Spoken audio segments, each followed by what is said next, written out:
Probably a lot of coffee during this 150. I would assume. I had to start buying like the 10 calorie energy drinks like Celsius and Bloom and those things because I was on cup 4 by 2 p.m. and I was like, this is not healthy. So this isn't good, man. I gotta stop getting those little energy drinks at the local truck stop for guys that stay up all night.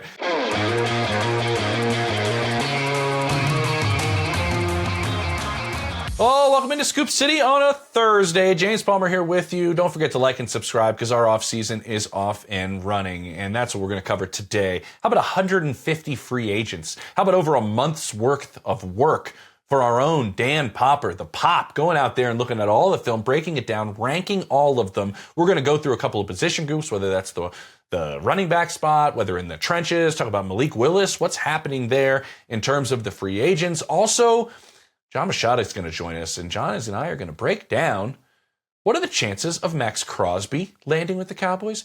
Is George Pickens going to be there in Dallas in 2026? A lot to get to in terms of what the Cowboys are doing in building this roster and potentially making some major moves this offseason. But we start with the Pop and myself, because apparently I'm allowed to call him that. All right, Dan Popper joins us, and are we cool? Are we on a Dan situation? Should we go Daniel, like on the print, like in the Athletic, or are you and I in a Dan situation? Where are we at? Whatever you want. Honestly, very few people actually call me Dan or Daniel. It's a lot of pop. I get a lot of pop from various people. But you can really, I'm not a stickler about the name. It's really whatever. Take two. We're breaking down 150 free agents with Pop right here on Scoop City. The work you put into this was incredible. And I'm not going to lie, I'm kind of like a nerd about the whole like format of it. Everybody go to the Athletic and go through all this work that Dan has done because it's been outstanding. But the drop down menus, Dan, like the team position, expand it all, collapse. I'm like nerding out for the last like 24 hours here on all of this. Before we get started, I appreciate that. Truly, how long did this take you to get through this? Yeah, I mean, well, I've been thinking about it for a year probably. Okay. I sort of took on the project last February. So through the season, it was kind of in the back of my mind. After the Chargers hired Mike McDaniel and kind of got through the coaching changes, that's when I really started to dive in. So it was a proper month of 12 to 16 hour days, just watching film, trying to get through as many guys as I could. There was a way I wanted to do it. It was going to take a lot of work, but I'm really happy that I did it that way because I felt like the end product was pretty comprehensive. I ended up doing scouting reports on like 180 to 200 guys, to make the 150. And a lot of it was, lower level guys trying to find those diamonds in the rough. You get to a name that you don't necessarily know, maybe didn't play that much, but you're trying to find traits in there that might be, a situation where they could land in the 100 to 150 range, trying to find those guys, approaching it really like trying to at least like a personnel department would. Now, typically you'd have like, a dozen pro scouts working on it and not one guy. So, there were limitations in that regard. But this is, you've talked to me a bunch. This is what I love. Like I love watching players, learning about players. I love markets. I love contracts. I love trying to figure out where guys stack in certain positional markets. So this was like a cross section of everything that I love about the game, about the NFL, about what I like to do. And it was great to be able to take on this project. I will give a shout out. Like you mentioned the layout. I have to give a shout out to my editors, Jimmy Durkin and David Deschamps, who did all of that, all the back end stuff, the editing, laying it all out. It looks awesome. I did all the front end work, but then I just sent it all to them and they made it look amazing. So I got to give both those guys a shout out. Oh, yeah. Well, all right. All of you guys crushed this. So let's get into it with the work. And I got to start where everybody starts in the NFL, right? The quarterback position. And Daniel Jones, you have at number 5. But obviously, most people are under the assumption he will be returning to Indianapolis. That's everything that I've heard and been told. We'll see in what capacity, whether he's tagged and they get a deal, whatever it is. So I want to drop down to number 9 and Malik Willis, because I find him to be one of the most fascinating pieces, maybe, Dan, to this entire free agent landscape. What was your take watching Malik? And let's get into kind of what we could potentially see from him in 2026. Yeah, so he got that start in week 17 against the Ravens, and I thought he played outstanding football. Like, I was super impressed coming away from that tape. Now, I figured he was going to be in the top 25, top 30, just based on the skill set, the fact that he played decently, filling in for Jordan Love at the end of the season. But when I got to the film and really watched what he was doing, how he was seeing the field, the athletic traits, the arm strength, the playmaking in off structure and off platform situations. I mean, some of the throws he made in that game were eye popping. And like, as a Chargers writer, like I watch Justin Herbert every week. So like my threshold is pretty high in terms of what impresses me from a quarterbacking standpoint. And some of these throws were in that vein. And then you talk about in that game, 2 zone read touchdowns where he's pulling it to the outside, running away from defenders. Like the skill set is eye popping. And like you've had some of these situations where guys have been in that mid-market situation. You know, you talk about Justin Fields last year getting 2 years, $40 million. I mean, this to me is a much, much better option than some of those other mid-tier bridge starting options that have been available in free agency in recent seasons. And he kind of skyrocketed up my board as I watched more of his film from those 2 games, week 16 and week 17, when he was filling in for Jordan Love. And, you know, I think the upside is tremendous. And obviously the traits were there coming out of college. For sure. But backing up for a couple of years, you know, playing under Matt LaFleur, all of that stuff, I think has put him in a position to make some money this offseason and be a really, really strong candidate for some places that have quarterback openings. Yeah, speaking of the money, you have 2 years, $46 million on here as the contract projection. I want to take it back. It was like end of the season.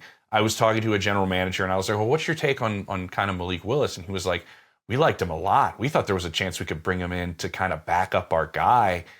That ain't happening, man. Like, he's like, that's just not happening. And his initial thought, I go, all right, what do you think he's going to get? And he was like, I don't know, I could see 15 to 20, but definitely some incentives built into that, right? Like just because of the sample size.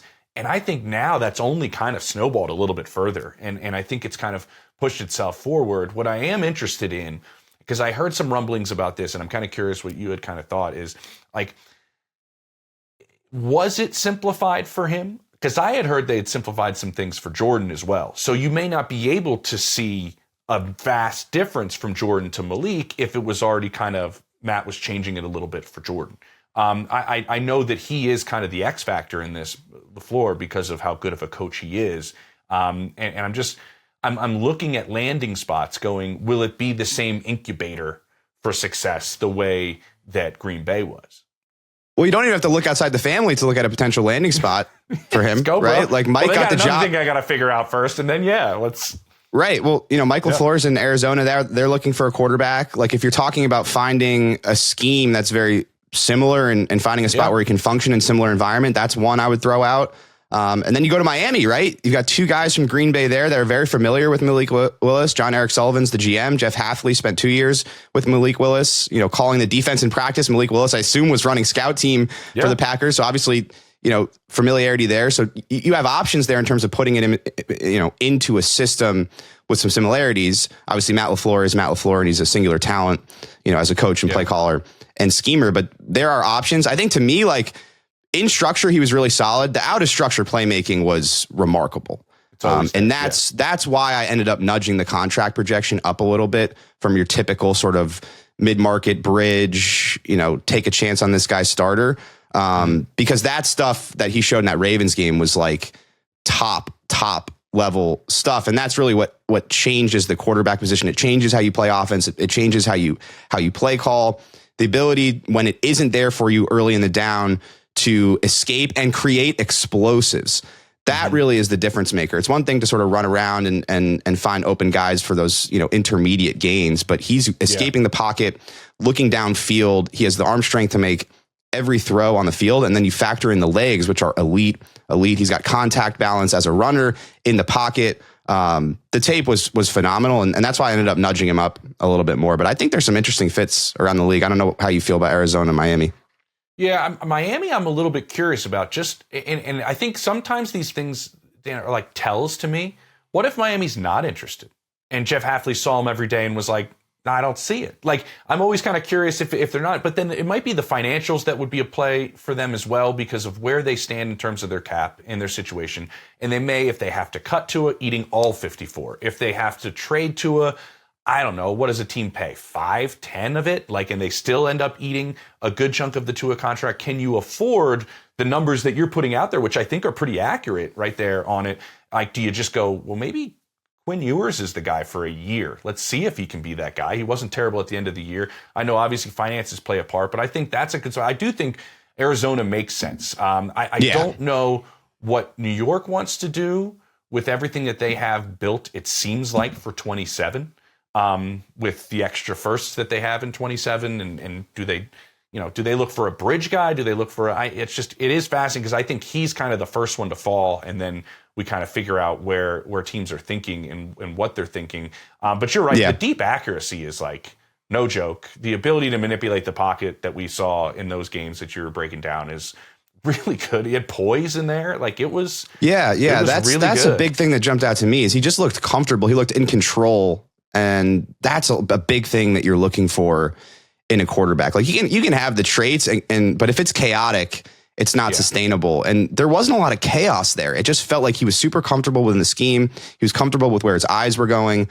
And then, when the play broke down, then the traits just took over. And he didn't turn the ball over. Like there was one lost fumble, and it was just on a miscommunication with the center, where the center snapped it early, it looked like, and it hit him in the face, and it was just one of those fluke plays. But otherwise, like the ball wasn't really being put in danger either. So the poise is a big thing, 100%. Yeah, I like that. All right, we don't have Joe Flacco on this list, by the way. Down to 144. I'm looking right now. Well, no, we do. Yeah, he's 92. There he is. Flacco's 92. There he is. Oh, I jumped right over him when I was looking at Aaron Rodgers. The arm is live. The arm is live, folks. You know that bro is going to be able to throw the football at 65 years old. Like 100%. He really will. You know where I could see him going? I could see Kevin Stefanski being like, Michael Penix is not ready yet. Can you start the season for us in Atlanta? You know what I mean? Like, can you get going for us here in Atlanta? I think Kirk is an option there as well, but in returning even after everything that transpires with the contract. But I always feel like Joe will have a job, which is like weird to think. Yeah, well, the game's going to age. It is aging very, very well, right? I mean, the mobility is a limiting factor. Like the mobility is when he was 25. Right. That's the thing, though. Like he never really was like a supreme athlete, but the arm is like legitimately live. Like he can really access all three levels of the field. The timing and rhythm in the quick game is still there. Like he can push it outside the numbers. He can rip it over the middle of the field. Like the arm talent is still very legitimately up to NFL standards, NFL starting standards. So he's an option for me. Like I thought going into this, I thought Flacco might be a little bit lower in these rankings, maybe like, making an argument for cracking the 150. Watch the film. I'm like, this is NFL arm talent. And like, you can do a lot worse than Joe Flacco as a bridge option. So I ended up pushing him up into the top 100 actually, because I thought he, and like you look at the competition, right? Like he kept the Bengals. If they had like the 20th best defense in the league, he might have won a bunch of games there from week 6 to week 12 because they were putting up points and they were in a lot of games. Weren't they like the number one offense in that stretch in like points or yards or one of the metrics? Yeah, he was fifth in passing yards across the league in that span from week 6 to week 12. So listen, I would bring in Joe Flacco as a bridge probably until he's like 50 years old because the arm's just going to be there and it's beautiful. It's beautiful to watch. The spiral will be there. As long as he's walking this earth, he'll be throwing a beautiful spiral. 100%. I remember Emmanuel Sanders telling me once, he's like, bro, and just throwing a football, shorts t-shirt, it's the best ball maybe in the history of the league. Like just gifted, just the ability to throw a football. Yeah. Unreal. Pride of Autobahn, New Jersey, by the way. My wife is from South Jersey, and every time we go back to South Jersey to visit her family, we go to a diner in Autobahn, and they have a shrine to Joe Flacco at the front of the diner that you have to stop and look at before you walk through the door to order your pork roll, egg, and cheese. So I got to shout that out. I love that. Well, every time I feel like I'm from Philly, so every time I talk to him, I feel like I'm at home, and he's like, "Oh yeah, dude, how's everybody back home over there?" At home, yeah. Home, dude. It sounds like everybody I grew up with. That's awesome. I want to talk about the running back position as a whole here, Dan, because like what we've seen from the last two Super Bowl champions, right? You see a really, really good commitment to running the football. Obviously, 2 years ago, Saquon has this unreal season, and then you see what Kenneth Walker does down the stretch. We also know when they didn't even run it successfully at stretches, Clint Kubiak was never going to get away from running the football, right? And you saw the value in that. And so where do you see what's transpired lately with the position? And remember that year where everybody got tagged? Wasn't it like Saquon got tagged and Josh Jacobs got tagged? I think there was a third guy who got tagged in that group as well. And now the position's kind of changed, and you saw Genty get picked where he's picked. Well, how does that change this free agents, the way everybody looks at this running back group in terms of free agency? Yeah, I'm happy you brought up Saquon because I'm really curious to see if that signing changes the approach to free agent running backs. Because the Eagles were close. They had a great offensive line. They signed Saquon in free agency, and he changes their offense, and they make a run. And they win the Super Bowl. Is there a team out there that feels like they have good infrastructure, solid quarterback play, a good offensive line that feels like if they get that upper echelon running back into the building and onto the field, that they can take that step and be a really dominant offense? That could be the case. And there are some guys here that could provide not the same lift, right? Because Saquon is singular in terms of his talent. But there are some guys in here where you could see, okay, maybe, they look at what happened with the Eagles in 24 and they say, maybe it's worth it to hand out $14 million a year to a running back and see if that can really get us to a dominant place in the running game. And so I ended up ranking Breece Hall number 2.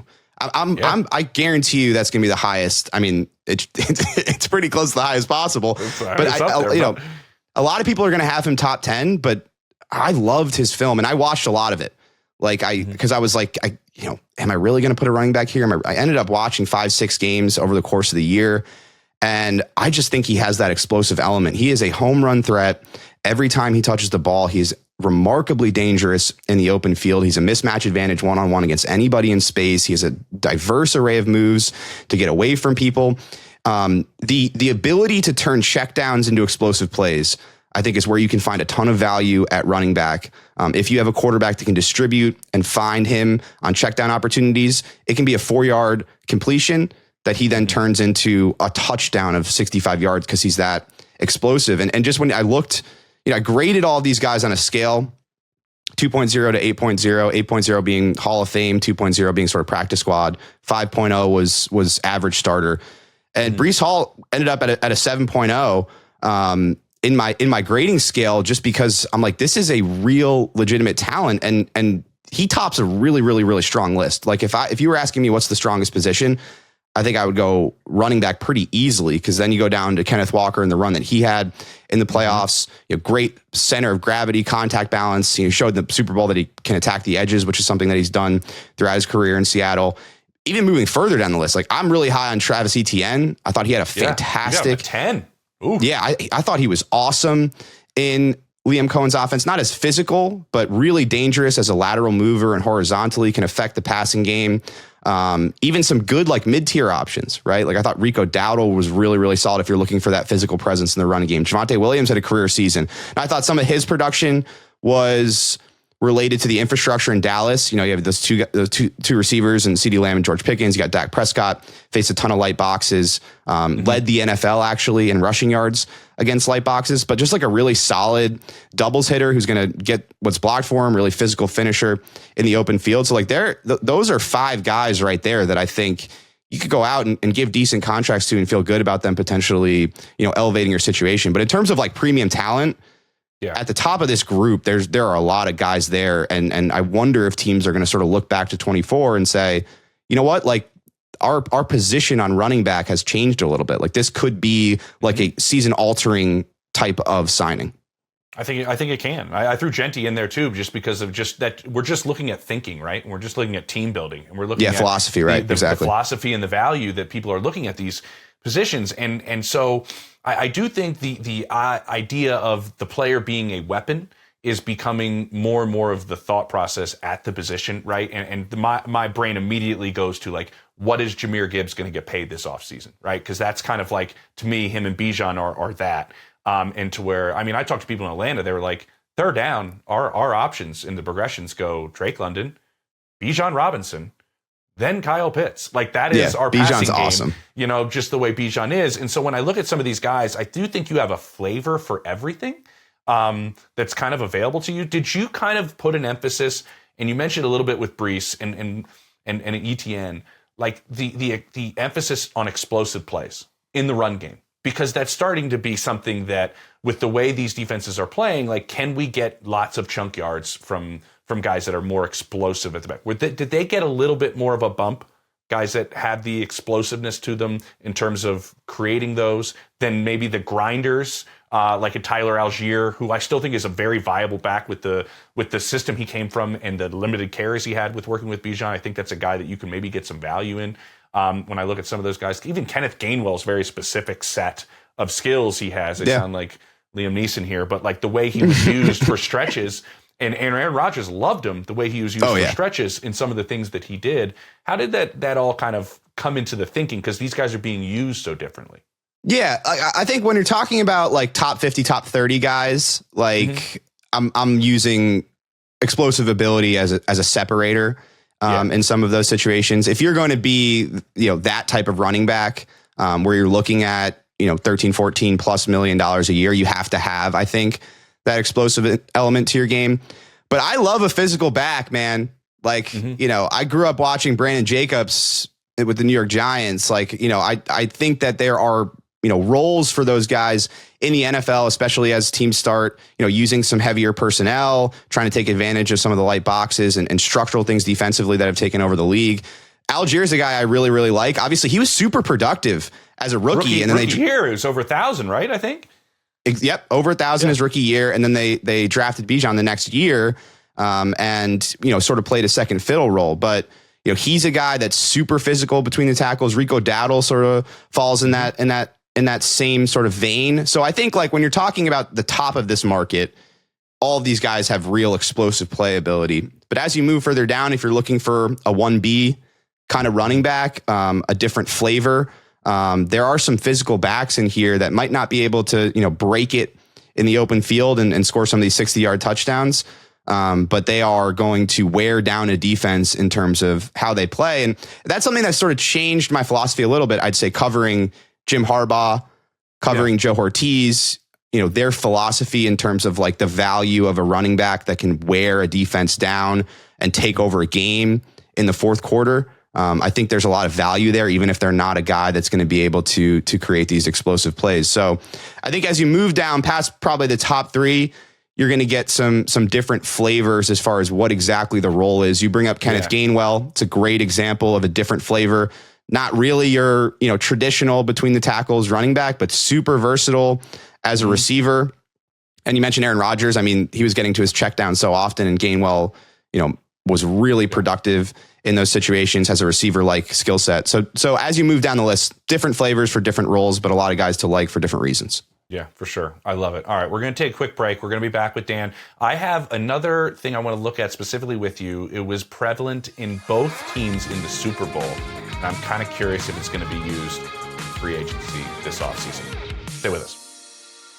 All right, welcome back to Scoop City on a Thursday. Dan Popper, James Palmer joining you as we break down his unbelievable list of the 150 free agents. Just go check it out. It's ranked. There's everything you need. You can use it throughout the course of this entire offseason period as you're trying to figure out what your team's going to do. I mentioned this and I teased it, Dan. What I saw was such an emphasis, and we've seen this with other teams that I mentioned. And I'm just talking about teams that get to the top, and this is a copycat league. The emphasis on the trenches for both Seattle and for New England. Now, they did it in different ways, both of them. You draft guys and you plug and play guys. But you look at, like, let's go on the defensive side of the ball first for the way Seattle got that group up front, right? They were aggressive in getting some guys, and then you draft as well. How do you see teams looking, and you can start actually either side here, looking at the trenches in terms of some of these guys plugged and played for these Super Bowl teams and did pretty well. I mean, Morgan Moses comes out of, I don't know how much more football he has left, but he plays fine. And you pick him up in free agents. So, like, what do you see from the trenches side of things and how teams can look at who's available? Yeah, I mean, it's not necessarily new that, like, if you have a loaded front and you can rotate guys, particularly on the edge, that you're gonna have an advantage. Like, teams have been winning Super Bowls that way for a long time. You can go back to, not to keep talking about the Giants, but those Giants teams with O.C. Manura, Justin Tuck, having the ability to get home with four has always been an advantage in the postseason. And that was a huge part of what Seattle did. So, there are some edge players available. I think covering the Chargers over the last 2 years with Jesse Minter, having 3 guys minimum that can really get after the quarterback changes how you can scheme defensively, especially if you have a player that can kick inside and you can get into some of these 3 edge rusher packages. The Chargers were able to do it with, Khalil Mack, Tuli Tuipulotu, and Odafe Owe. Obviously, the Seahawks had, felt like a million guys, The DeMarcus 3 interior Lawrence, guys were just Shannon Nwosu, Byron Murphy, Yeah, you're watching Seattle and you're like, wait, they also have him and him, Boye Mafe, was a piece there. Derek Hall obviously had a great Super Bowl. So it'll be interesting to see. I think teams have always tried to, build that type of rush and build that type of front defensively that just have different pieces that can attack in different ways, keep guys fresh. Obviously, it's easier said than done, right? Yeah. I think you have to tip your cap to John Schneider and the whole Seattle organization for the way that they've built that front to have all of those different types of pieces. But it's very clear that if you can get home with 4, you'll have an advantage. The best way to get home with 4 is obviously to have talented players, but to have a bunch of them stacked down the depth charts. You can rotate guys and keep them fresh. And obviously, I think that's always going to be a part of the team building process. On the flip side, offensively, along the line, it's hard to find starters in free agency. The reality is teams lock up their guys so much better than they did in years past. That's why we're in this situation, right? You're not seeing tackles become available very often, ever. It's hard to find. It's just hard to find. Even reliable mid-level starter play is very difficult to find. And when you find that, you keep them because there's just not that many players in the NFL that can successfully operate along the offensive line. Doing this process, I think, I knew that. But going through this process, I think illuminated the lack of offensive line depth across the league, because I watched 15 to 20 tackles. I watched 15 to 20 guards. Center was a little bit lighter in this year's free agent class, but there was a lot of really mediocre offensive line tape that I watched over hours and hours and hours and hours. And, let me throw Tyler Linderbaum on again. Every team apparently is landing him. Yeah. Yeah. Had to keep going back and, watching more Tyler Linderbaum just to calm my nerves and be there are good ones. There are good ones out there. And there were a few guys that, I got to and was pleasantly surprised. Cade Mays from Carolina, a couple centers really. Cade Mays, I thought, played good football for Carolina this past year. And then Luke Fortner, who got traded from the Jaguars to the Saints before the season. He ended up starting when Eric McCoy went down. I thought he was pretty solid at center, but it's a different ball game when you're talking about offensive trenches versus defensive trenches. I think interior defensive line edge, you can find some guys in free agency to build that type of depth if you're really focusing on being able to get home with 4. Along the offensive line, if you are going to get a mid-level starter in free agency, you are going to overpay. That's just the how many guys were overpaid this past free agency? I was looking at these are mid-level. There were mid-level guards getting the Aaron Banks deal blew my mind. Yes. The Aaron Banks deal blew my mind when it happened. I didn't understand it and didn't really work out for Green Bay. But it's reset the market, right? Mm-hmm. If you're Zion Johnson is one of my top rated guards, Chargers left guard. If I'm his camp, I'm pointing to that contract that Aaron Banks signed, being my guy's better than this guy. So where does that leave us? It should be $20 million a year, right? So, you look at tackle, you look at guard. Rasheed Walker is the best tackle. He's my highest rated tackle in this free agent class. Solid pass protector, sort of a, mid-range, mid-level starter in the league. If he actually makes it to the market, you're talking about $22 million a year. I think I ended up projecting 20 and a half, right? Yeah, 4 for 82. Yeah. So that's sort of what you're looking at. I think it's 2 different ball games. If you're talking about building defensive trenches, you can find diamonds in the rough. You can find players with upside and actually get some value on the contract you sign. Mm-hmm. Offensive line wise, there aren't as many guys under the radar that you can try and sign. And then if you're going to shop at the top of these markets and try and find starters along the offensive line, you're going to overpay. That's just the rules of engagement, really. And that's why I was curious, and this is going to lead into something else, but I did want to mention the interior of these defensive linemen too, because like that at the top of your group, and there's a massive drop off after John Franklin Myers. I mean, he's 17, and you dropped all the way down to Oyamada's at 50. Yeah.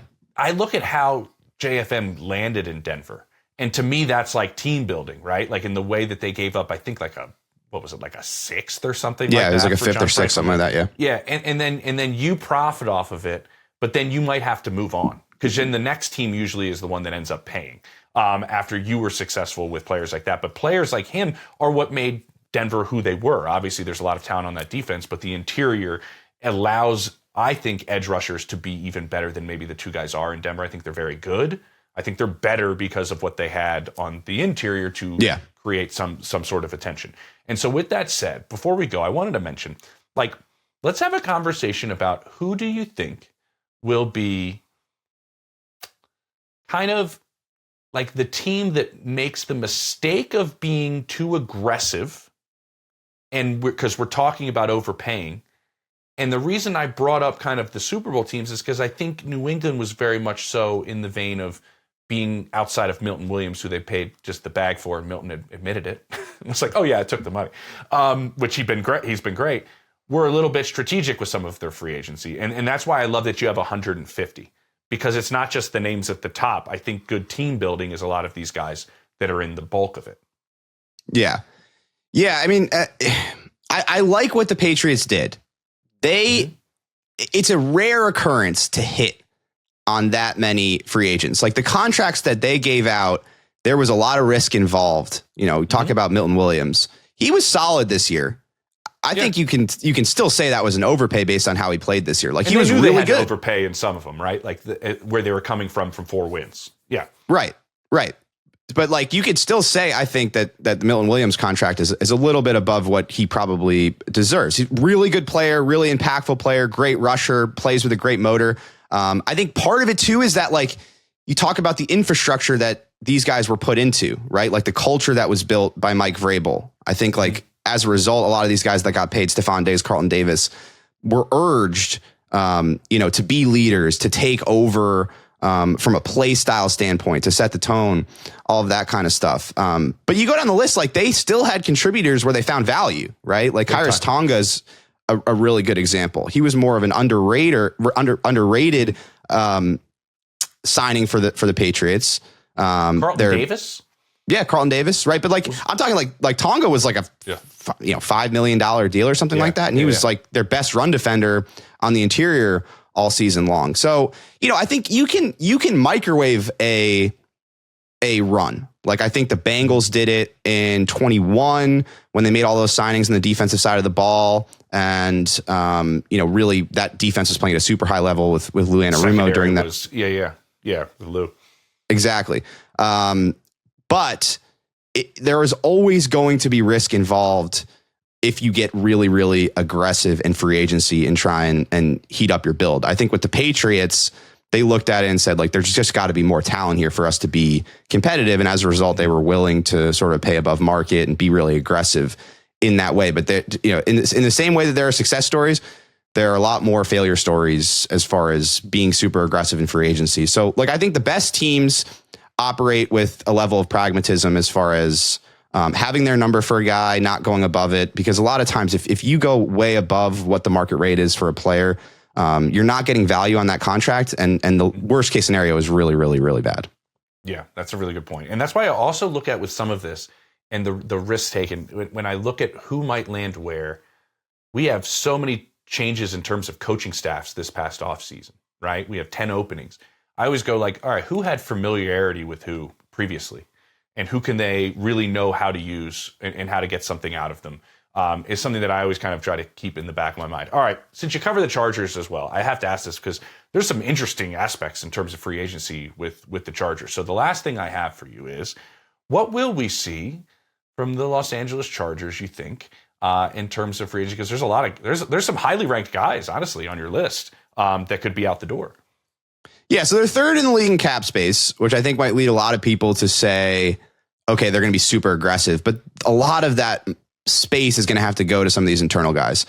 Like, I think they really have to re-sign Zion Johnson at left guard. I think the pieces fit together more easily when he's there than, try and find a starting center in free agency. You can figure out, right guard in the draft if they end up moving on from Mekhi Becton. They have to keep this edge room together to some degree. Khalil Mack is a free agent. Odafe Owe is a free agent. They're probably going to have to extend Tuli Tuipulotu after he had a 13-sack season. Deshaun Hand was a really important piece for them on the interior. He pairs really well with T.R. Tart just because he's sort of that run-stuffing interior defensive lineman that can take on double teams, be really stout in those situations. They already re-signed T.R. Tart to a 3-year, $30 million deal. So I think their offseason really has to start with getting some of these guys back in the building, re-signing them, and then sort of seeing where they're at. Obviously, I think they should be in the Linderbaum sweepstakes. I think he's a fantastic player, and obviously they have a ton of familiarity with him. Joe Ortiz does. He was a part of drafting Linderbaum, so they could probably make like 1 or 2 splashes. But I think with what they have to manage from an internal free agent perspective, a good amount of the space I think has to start there. Yeah. Well, hey, what did we say? Familiarity, somebody, you're part of doing the work on them, and you bring them in. I felt like every offseason thing I'm reading right now, I think every team is like, and then they're going to go after Tyler Linderbaum. Yeah. On every single year. Like, this guy can't play for 32 teams. Right, but that gets back to our point, right? Like, when really good offensive linemen hit the open market, everybody's interested because that just doesn't really happen. And like, in reality, he's probably not going to hit the open market. Right? Like, he's probably going to re-sign in Baltimore. And knowing Jesse Minter, coming from Los Angeles, like, I know he's going to be prioritizing that offensive line. And I would be shocked if he let a player of Tyler Linderbaum's caliber walk out the door. Yeah, you don't usually do that. That's why we're always looking at the guys at the top of your list going, well, does Breece Hall get tagged? Do they let him leave? You know what I mean? They didn't want to give up a 4th for him at the deadline. Do they want to make sure that they can keep him? And in some capacity, we'll see. But yeah, that's the hard part. You don't want good players leaving your building, and that's why we try to lock them up before they have to have these difficult decisions. Dan, this was outstanding. Enjoy. Wait, no, you're not skiing. We were talking earlier. You're not skiing before the combine. After the combine. After the combine, heading up to Mammoth. Yeah. After I see you in Indy, you'll head up to Mammoth and shred. Okay. Appreciate it. Looking forward to it. Thank you, brother. This was awesome. Yeah. Appreciate it. Thanks for having me. All right, that was outstanding, but we have much more to come here on Scoop City. No, we're not done. Not even close. John Machota joins us, covers the Cowboys for us brilliantly here at The Athletic. Is George Pickens on the move? Could Maxx Crosby be coming to Dallas? Cover all that next. All right, welcome back to Scoop City on a Thursday. James Palmer back with you. John Machota joins us, as he always does, throughout the course of the season. And John, we love to talk about big headlines with you. We love to talk about, superstars could potentially be on the move. I don't know. I'm not sure if we'll get to any of the topics I have listed here outside of George Pickens. But let's start there. What is your initial thought right now about where things stand with George Pickens' future as a Dallas Cowboy? Yeah, in terms of the 2026 season, I don't see him playing anywhere else. Now, in terms of them getting a long-term contract done where he's here for the next 4 years. Now that's probably, there's a little bit more of a gray area there, but he was just too good last year for them to even entertain. I know people throw out the possibility of you tag him or sign him and then trade him. I just don't see any way that they do that. To everybody, Jerry, Brian Schottenheimer, Dak Prescott, they'll all openly say that he exceeded their expectations. So it's obvious that the defense is the issue in Dallas. It's okay, let's keep building off this offense that we had that was one of the best in the league. I don't know how you do that when you don't have George Pickens. So if I'm predicting today, I'm saying that he's probably playing the season under the franchise tag. And I would say that there's 100% chance he's not going anywhere else. But unfortunately, last offseason with Micah Parsons, that makes you just, well, you gotta keep the door cracked just a little bit because of that. But before Micah, it was 100%. Jerry's not letting a superstar go in his prime. But because of that, obviously Mike having the same agent and David Mulligeta, you have to still leave the door cracked a little bit, but I just don't see a path where Jerry lets a top receiver out of the building. Yeah, that's what I was going to say, John. It's almost like, okay, what did we see Jerry do? Break the mold a little bit, lets a star player go. You always think, okay, does that mean that they're thinking as an organization and they saw what they could get in terms of the return from Micah? Could that change the way we think about things a little bit? There's another part of this, and you mentioned obviously the David Mulligeta part. And the same agent as Micah as George has. How do you think George would handle playing on the tag? After the year that he had, I would assume no receiver would want to sit and play the 1 year on the tag. Would that work out okay in terms of getting him on the field?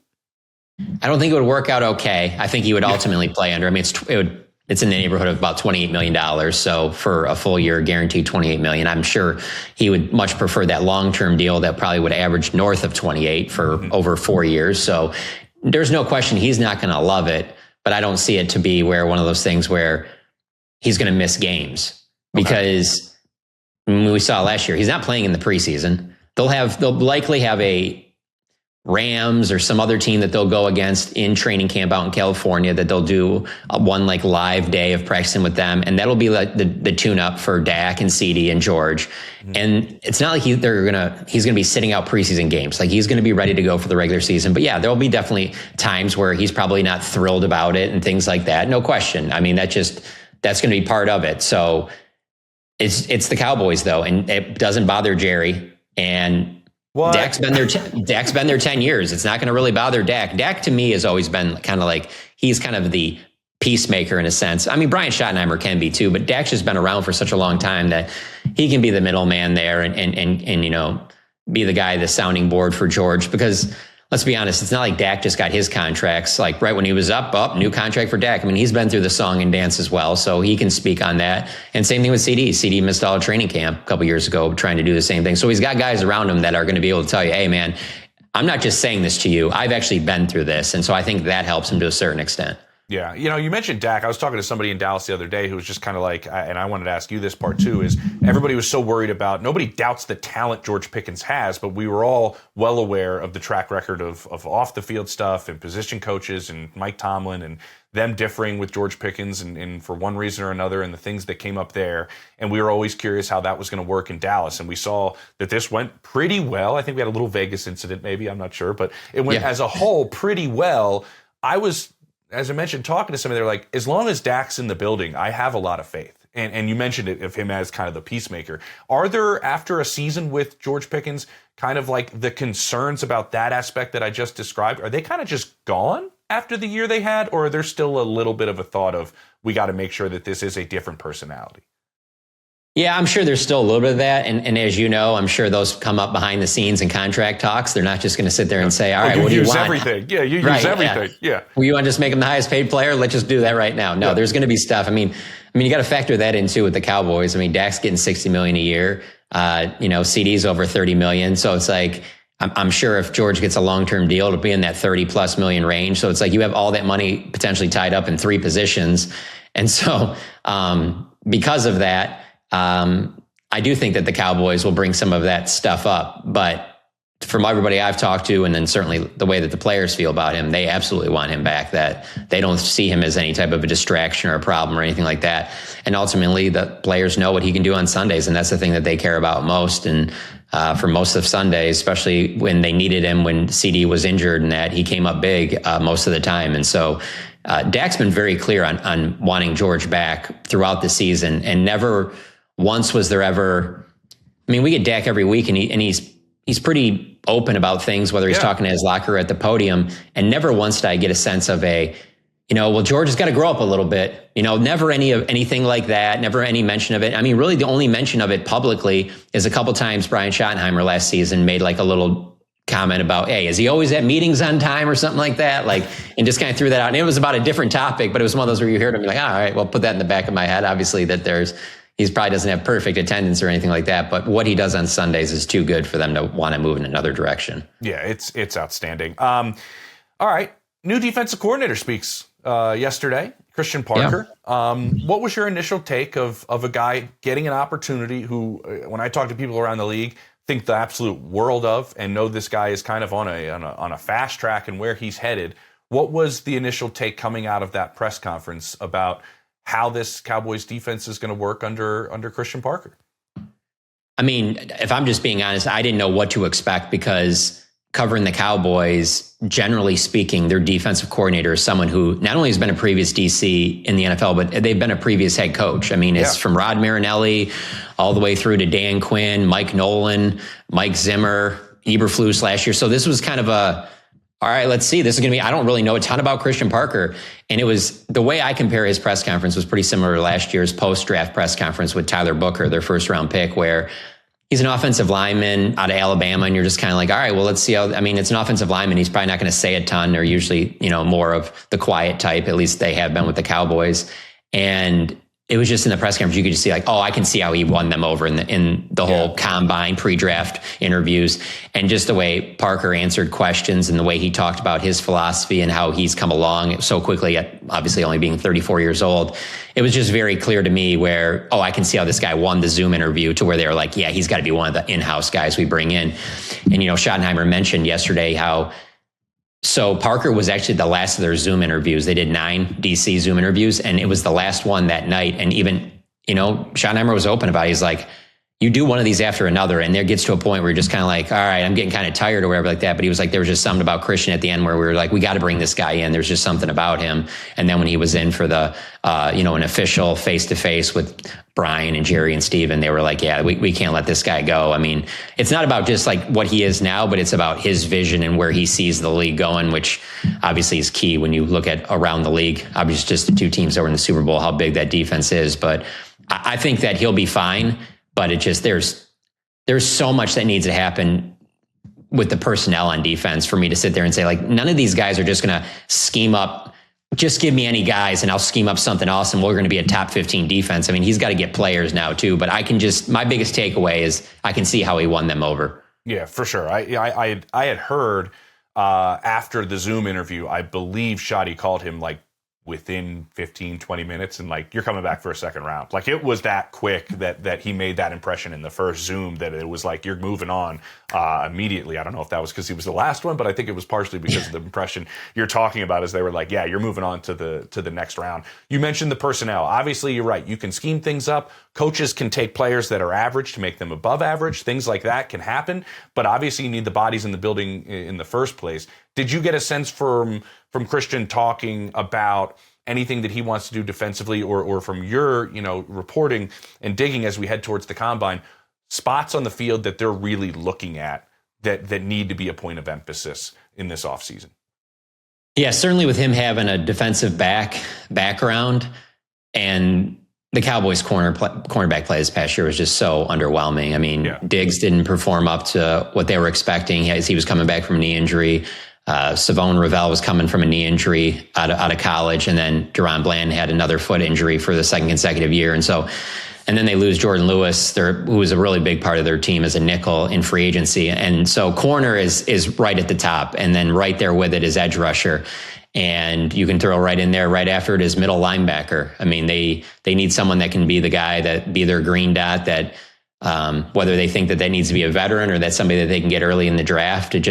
There's so many holes on the defensive side of the ball that it's like they have 2 first-round picks, and I just don't see a way that they don't use both on defense. Like, I just, as much as Stephen Jones will bring up the 2020 draft where they needed an end and Caleb on Chason was there, but they were at 17 and they were like, but we can't pass up CeeDee Lamb. We never thought he would be here. And so there's a little bit of me, not with the receiver, but more at offensive line, that potentially that could happen.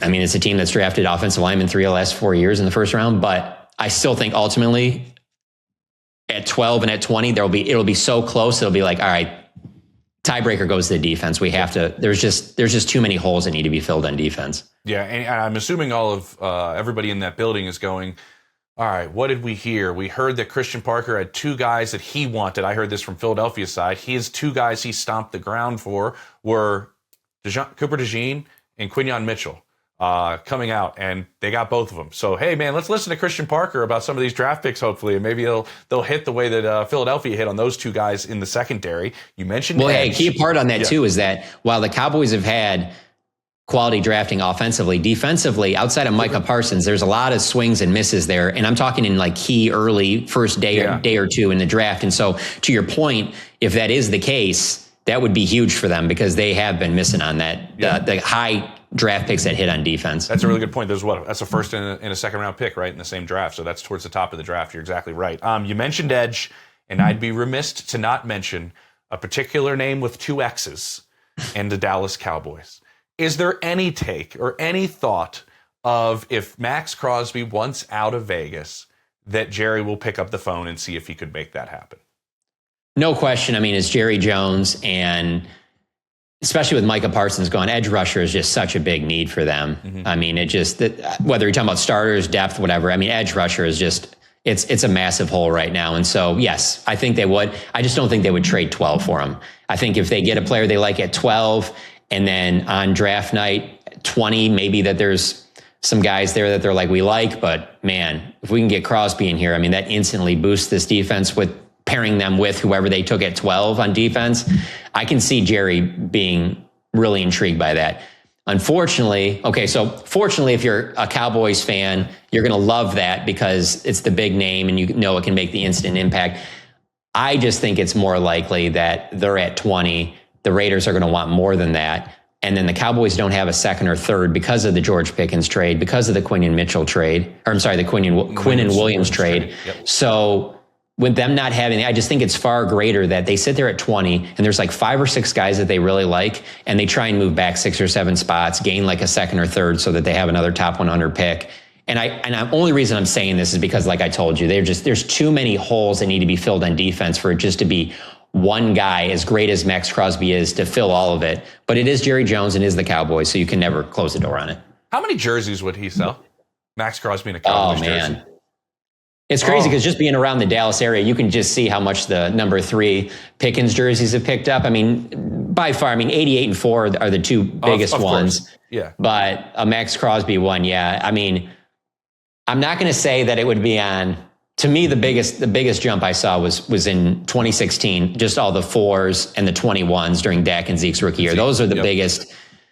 And then there was a big jump with Micah, but I think Crosby would be right there with all of them because everybody knows who he is. You know, there's no, like with all the other guys I'm talking about, there's projecting, they're rookies and stuff. Like everybody knows when you're getting, if you get Maxx Crosby and he's healthy. So yeah, a lot. It would be crazy. It's like no secret of like his makeup. Like he's so easy to root for, like who he is. Like, so everybody would just be like, no, I'm in, man. I'm just in. All right. Before we go, I just saw this and this popped into my head, John. I have to say it. Like there was like some list from Fox about coaches on the hot seat. And Brian Schottenheimer's name was on that list, like middle of the pack.